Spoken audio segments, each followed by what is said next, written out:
अस्सलाम वालेकुम याली मदद दोस्तों, मां आवां जी पंहिंजी सिंगर तव्हांजी पंहिंजी आर्टिस्ट सुहिणी नाज़। जीअं त आर्टिस्ट वारी फील्ड में मूंखे 14 साल आहे ऐं सिंगिंग वारी फील्ड में मूंखे 3 साल आहे। इन 14 सालनि में कॾहिं बि असांजे मथां अहिड़ो को वक़्तु न आयो जहिड़ो हाणे आयो आहे। कॾहिं बि अहिड़ी का बीमारी न थी, कॾहिं बि का अहिड़ी वबा न थी जेका हाणे असां सभिनि जे साम्हूं पेश थी आहे। ऐं दोस्तों, मां तव्हांखे ॿुधाईंदी हलां, असां फ़नकारनि जे लाइ तमामु ॾुखी घड़ी आहे हीअ, तमामु जेको आहे सो ॾुखियो मरहलो आहे। असीं वेंदा आहियूं फील्ड में, पंहिंजो फ़न पेश कंदा आहियूं, उतां असांखे रोज़गारु थींदो आहे, असीं पंहिंजे घरनि में ख़ुशि हूंदा आहियूं।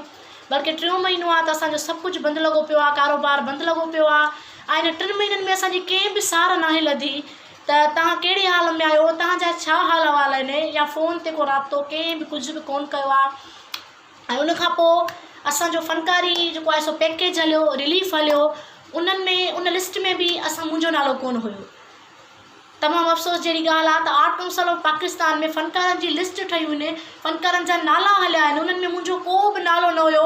जॾहिं त मां आर्ट काउंसिल जे उहिदेदार खे फ़ोन कई आहे त बाबा मुंहिंजो नालो लिस्ट में न आहे, आख़िरकार मां तव्हांखे विसरी वई आहियां, मूं उन्हनि खे यादि करण लाइ फ़ोन कई आहे। त उन्हनि मूंखे चयो आहे त बाबा मसइलो इहो आहे त असांखे तूं यादि न हुईं ऐं लिस्ट तयारु थी असां मोकिले छॾी आहे, ऐं वराए महिरबानी सॉरी। इन नंढड़े सॉरी सां मसइलो हल थी वियो। जेका घड़ी असांजे मथां आहे, जेका घड़ी मुंहिंजे मथां स्पेशली जॻह जी मसवाड़ आहे, जब मसवाड़ी परेशान करे थो, उहो तंग करे थो त बाबा जॻह जा ख़ाली कयो, जा मसवाड़ ॾियो असांखे।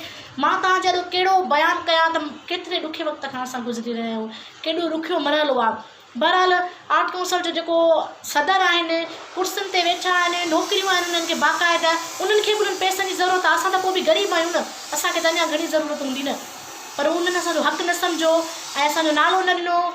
मूं जहिड़ा खोड़ फ़नकार हूंदा जंहिंजा नाला न हूंदा। बहरहाल माण्हुनि खे ॿुधाइणु चाहियां थी त असांजो हक़ु आहे, महिरबानी करे असांखे ॾिनो वञे, असांजो हक़ु न खाओ। ऐं सिंध गवर्नमेंट खे मां अपील कयां थी, मुराद अली शाह खे स्पेशली, त सर असांजी मदद कयो ऐं जेको असांखे रिलीफ जेको असांजे लाइ पेश कयो वियो आहे उहो असांखे मिले।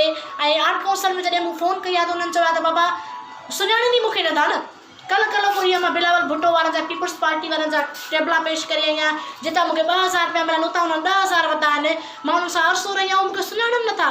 तमामु ॾुख जहिड़ी ॻाल्हि आहे, तमामु ॾुख जहिड़ो मरहलो आहे। आख़िरकार असां कंहिंखे दानियूं, असां काॾे वञूं। मां सिंध गवर्नमेंट खे अपील कयां थी त महिरबानी करे असांजो हक़ु असांखे वठी ॾियो, ऐं जेको असांजो हक़ु आहे उहो असांखे पंहिंजो वठी ॾियो।